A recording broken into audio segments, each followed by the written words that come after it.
মেয়ে শিল্পী বেগমকে হারিয়ে শোকে স্তব্ধ স্বজনরা।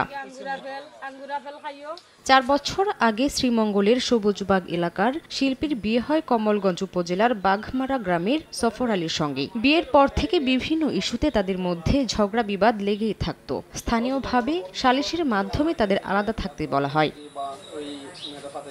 2 মাস আগে সফর আলী তার বন্ধুর মাধ্যমে শিল্পীকে সৌদি আরব পাঠায়, কিন্তু মেডিকেল পরীক্ষায় শিল্পী অন্তঃসত্ত্বা প্রমাণিত হলে রোববার তাকে দেশে পাঠানোর ব্যবস্থা করা হয়। বাড়িতে আসার পর অন্তঃসত্ত্বা হওয়ার বিষয়টি নিয়ে সফর আলীর সঙ্গে কথা কাটাকাটি হয় তার। এক পর্যায়ে ক্ষিপ্ত হয়ে ধারালো দা দিয়ে শিল্পীকে গলা কেটে হত্যা করে সে। পরে স্বেচ্ছায় কমলগঞ্জ থানায় আত্মসমর্পণ করে অভিযুক্ত।